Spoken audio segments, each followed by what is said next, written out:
Je sais. Le combat qu'il faut mener, et que ne mène pas suffisamment la France, c'est un combat pour défendre les principes. Ceux qu'il faut défendre en Ukraine, ceux qu'il faut défendre en Ukraine, et ceux qu'il faut défendre à Gaza et au Moyen-Orient, et en particulier le fait que le droit international doit être respecté dans un cas comme dans l'autre. Elisabeth Borne. Là, je pense qu'on rentre dans de la politique politicienne. Absolument. Parce que je pense Elle a rien à dire. Dire que la France n'a pas affirmé très fortement dès le départ qu'Israël a le droit de se défendre dans le respect du droit international. Dire que la France n'a pas... Arrêtez-vous là. Est-ce qu'elle le fait dans le respect du droit international? Oui, mais... Non, mais arrêtez-vous là.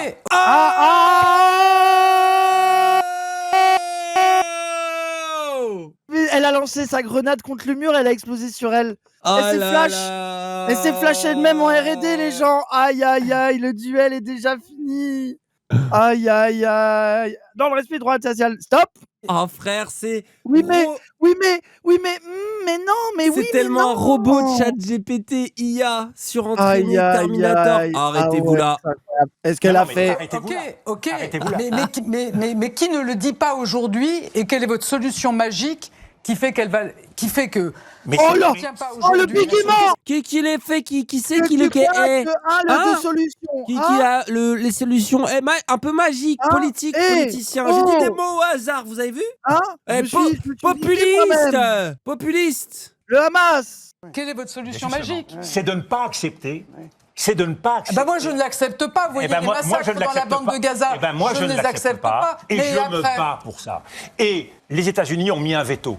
J'aime bien moi, je ne l'accepte pas aussi. Et je me bats pour ça. Oh là là. Il est intraitable. Il les laisse pas souffler. Il est concentré, frère. Ils ont mis un veto à l'énième résolution sur Gaza. Eh bien, représentons une nouvelle résolution. On verra si M. Joe Biden, après le mandat... Elles sont rejetées de nulle part, vous le savez, elles sont rejetées par Joe Biden et Trump, il n'est pas encore arrivé. Mais il s'est passé quelque chose d'autre depuis. C'est qu'il y a un mandat maintenant contre Benjamin Netanyahou, contre Yoav Gallant. Vous pensez que la CPI, est-ce que les États-Unis, est-ce que M. Biden, aujourd'hui, aura le courage, ou plutôt l'absence de courage, de s'opposer une nouvelle fois à la résolution? La réponse est oui. Joe Biden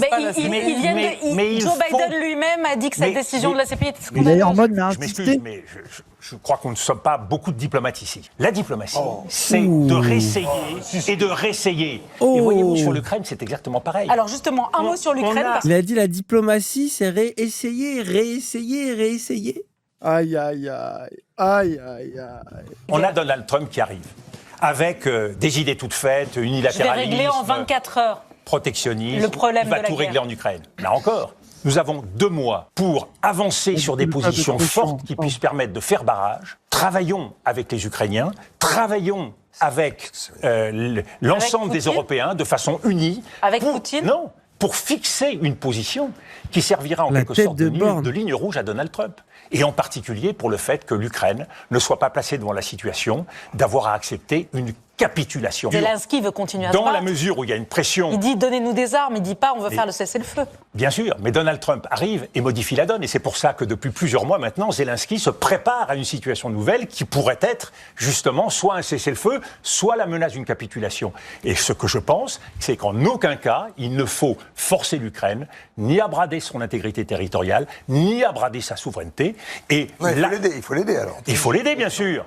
En tout cas, tout le monde est d'accord que les Ukrainiens ont le droit de se battre et de